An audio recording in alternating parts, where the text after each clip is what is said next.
You ever get the feeling when, like the financial news starts getting all doom and gloom, Yeah. like all the headlines are saying things are about to go south, and you just can't shake this feeling that like Oh, yeah. winter is coming, for the markets, I mean. So how do you deal with that? Like, how Yeah. do you build this solid foundation with your finances that gives you that lasting feeling of security and peace of mind, like Yeah. genuine peace of mind, no matter what craziness the market throws at you? That's got to be on so many people's minds.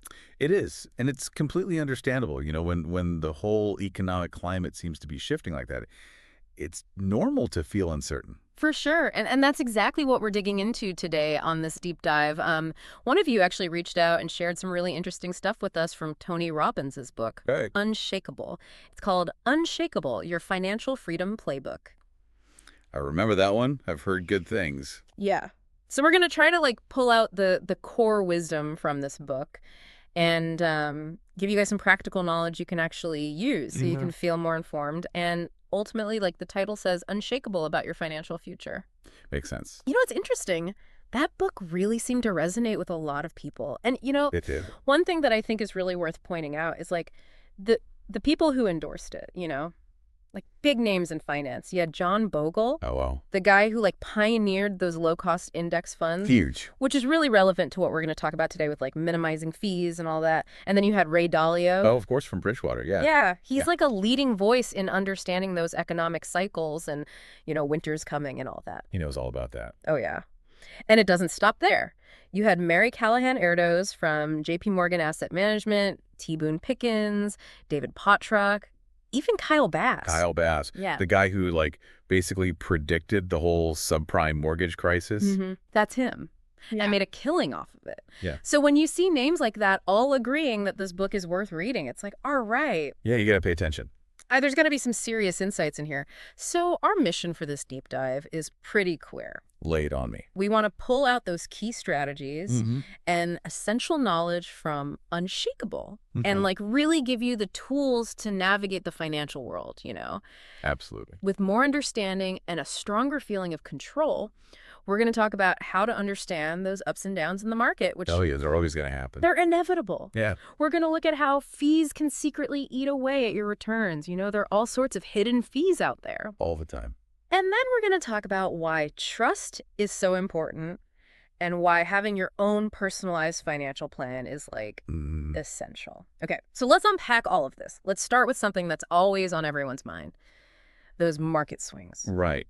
So, the book doesn't shy away from this whole idea that market corrections Oh, yeah. and even like those really big downturns. But like the winter is coming moments. Exactly. They're not like some weird exception. They're actually a normal part of how the financial world works. They're predictable almost. In a way, yeah. But here's the thing. What's really fascinating is that the book really emphasizes that trying to predict exactly when these downturns will happen Yeah. or exactly how bad they'll be is kind of like a fool's errand.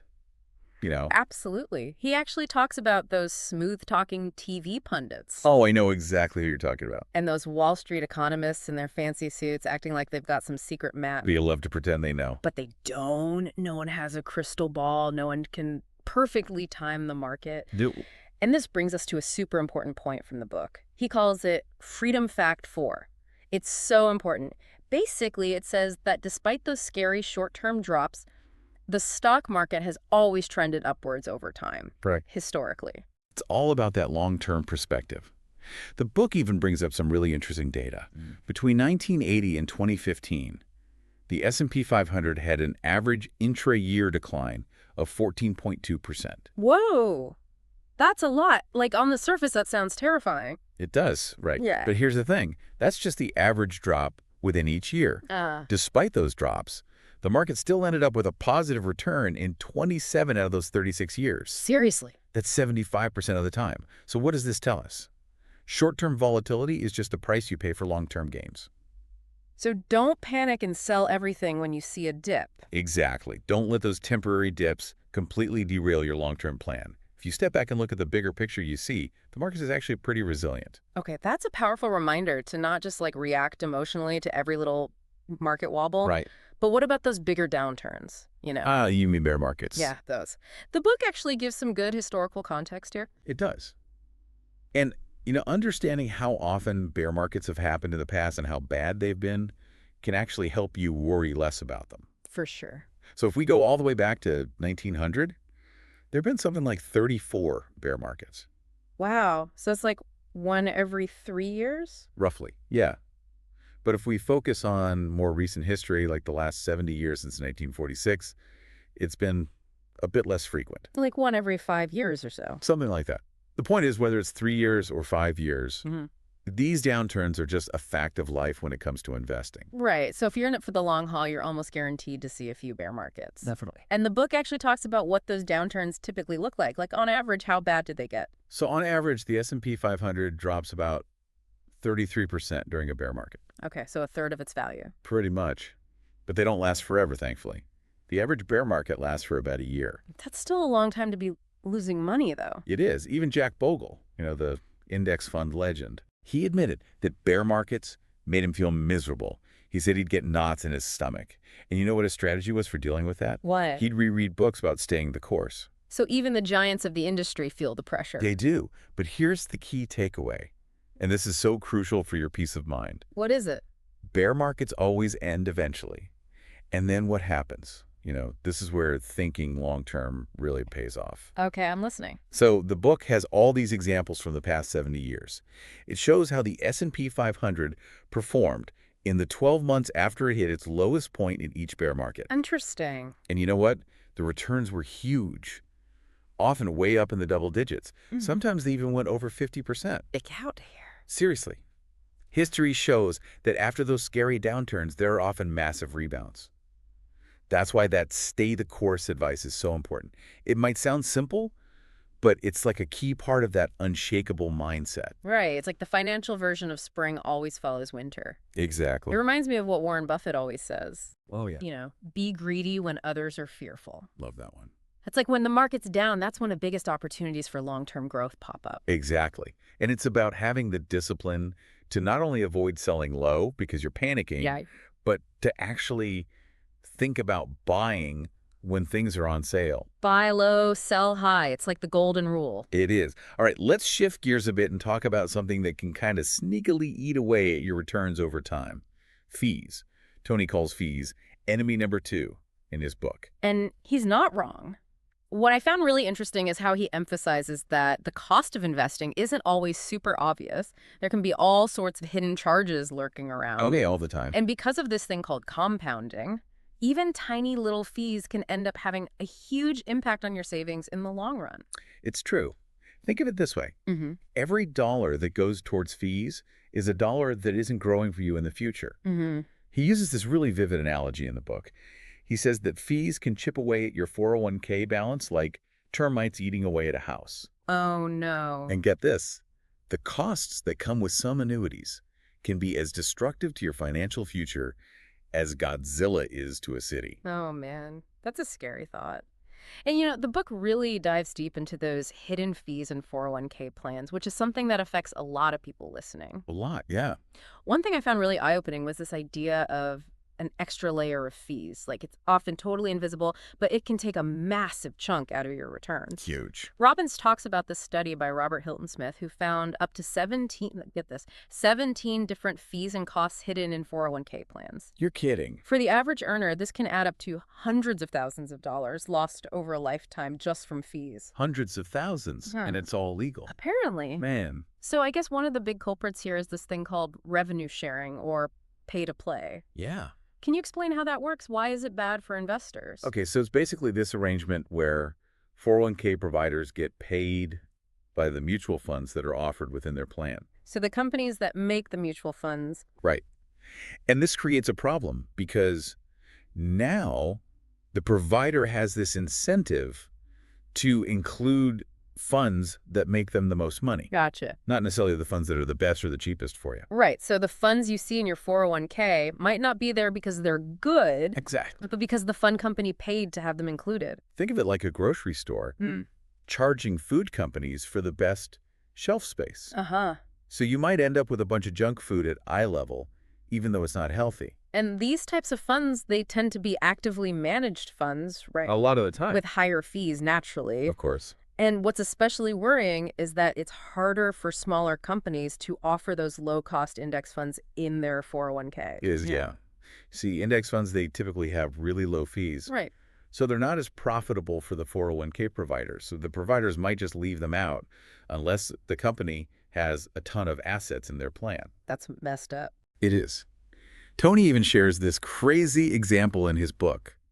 There was this big insurance company offering an S&P 500 index fund, but they were charging way more than it actually cost. You mean they were marking it up like crazy? Like crazy. Just because they could. It's no wonder there have been all these lawsuits against these big 401k providers. Oh, yeah. Tons of them. For charging these ridiculous fees. Yeah. It's wild that even Tony Robbins himself found these super high fees in his own company's 401k plan. It just shows that this isn't just a problem for like everyday investors. Right. Even people with a ton of financial knowledge can get hit with these hidden costs. This is scary. All right, let's move on to something super important. Trust. Like, how do you know who to trust in the financial industry, especially with all the scandals and lawsuits and everything? Yeah, it's tough. How do you find an advisor you can actually trust? It's a big question. And the book doesn't shy away from it. It talks about how much money financial firms have paid out in legal settlements. Oh, yeah, and it's a lot. It's insane. Between 2009 and 2015, 10 of the biggest financial firms in the world paid out almost $180 billion in settlements. Wow, 180 billion with a B. Yeah, and the 4 biggest U.S. banks were responsible for over 145 billion of that. So that's like one scandal after another. Pretty much. No wonder people are skeptical. Right, and it's totally understandable. But so how do you find someone you can actually trust? Well, the book makes this super important distinction between brokers and fiduciaries. Oh, yeah, I've heard those terms thrown around. What's the difference? So a broker is basically a salesperson. Their job is to sell you financial products. And legally, they don't have to put your best interests first. Whoa, seriously? Seriously. And a lot of them work on commission. So the more they sell you, the more money they make. So there's a built-in conflict of interest. Good time. On the other hand, a fiduciary is legally and ethically obligated to act in your best interest. So their advice has to be objective and focused on what's best for you financially. Yeah. Exactly. But here's the kicker. Most financial advisors are actually brokers. Like around 90% of them, according to the book. 90%. So there's a good chance you could think you're getting unbiased advice when you're actually talking to someone whose main goal is to make a commission. That's the scary part. And then the book brings up this thing called dual registrants. Oh, yeah, that's a tricky one. Can you explain what that is and why it's a red flag? Okay, so a dual registrant is basically an advisor who can switch back and forth between acting as a fiduciary and acting as a broker. So sometimes they're legally bound to give you the best advice, and sometimes they're just trying to sell you stuff. That's the gist of it, yeah. Yeah. It creates this huge conflict of interest. You never really know which hat they're wearing at any given time. That's super shady. It is. So if you want to find a real fiduciary, someone who's actually legally obligated to put your interests first. Yeah. What should you be looking for? So the book lays out some good criteria. First of all, you want someone with a strong commitment to that fiduciary duty and a high level of expertise. So they have to be both ethical and competent. Exactly. Credentials like Certified Financial Planner, CFP, can be a good sign. Yeah. And a good fiduciary should offer more than just investment advice. They should help you with things like your mortgage, insurance, taxes, estate planning, the whole shebang. Like a one-stop shop for all your financial needs. Right. It's also good if they have experience working with clients in similar situations to yours. And finally, you want to make sure their financial philosophy aligns with yours. Like, do they believe in actively trying to beat the market?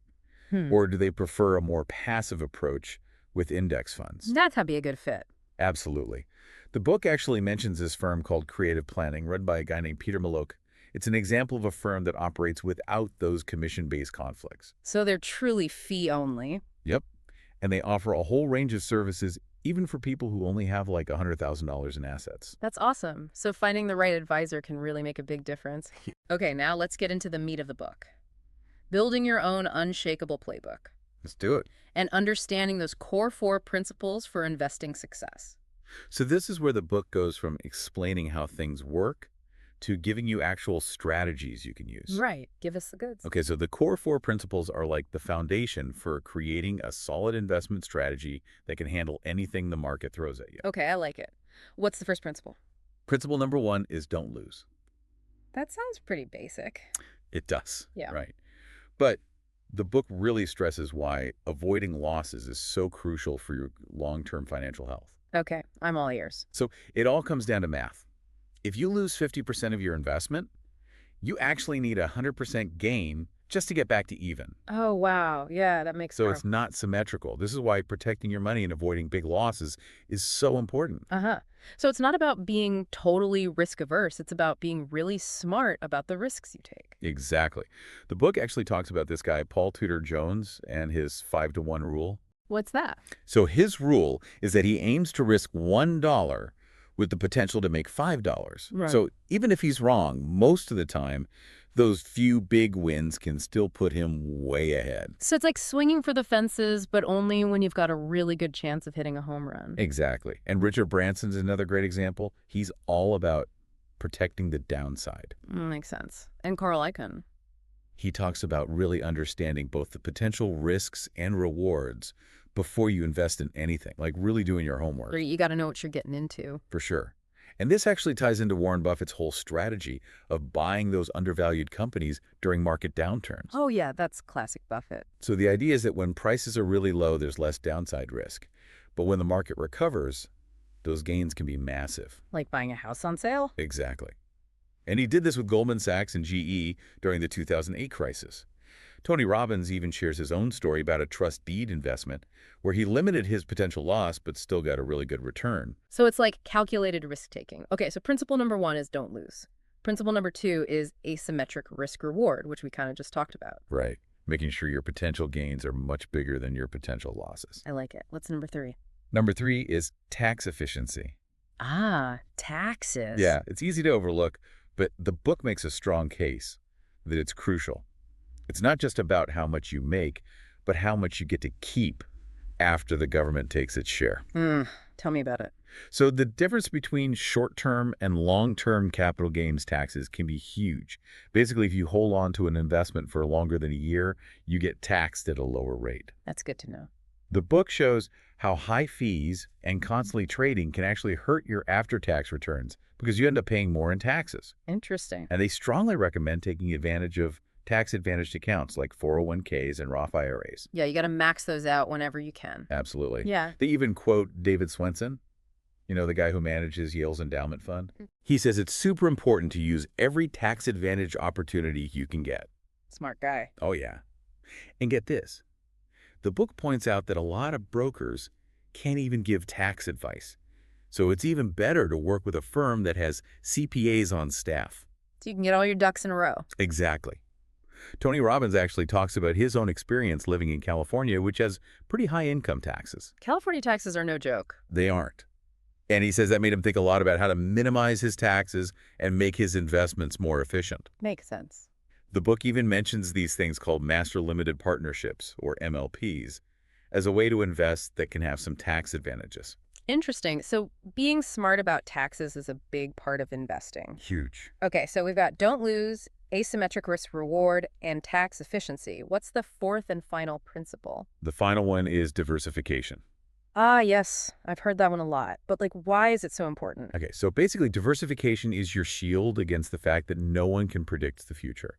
By spreading your investments across different things, stocks, bonds, real estate, even different countries. Don't put all your eggs in one basket. Exactly. You reduce your risk if any one area tanks. It's building a strong foundation. Right. So if one part of your portfolio takes a hit, the whole thing doesn't crumble. That's a good feeling. It is. All right, so to recap, the core 4 are don't lose, asymmetric risk reward, tax efficiency, and diversification. Seems like anyone can understand and use these principles. They absolutely can. So as you guys think about this deep dive into Unshakeable, think about this. Which of these principles are you maybe not paying enough attention to in your own financial life? And what's one thing you can do starting today to incorporate that principle into your plan? Good questions. It's all about taking this knowledge and actually using it. Right. Taking action. To build a more secure and resilient financial future for yourself. Thanks for joining us for this deep dive. My pleasure. And remember, stay unshakable.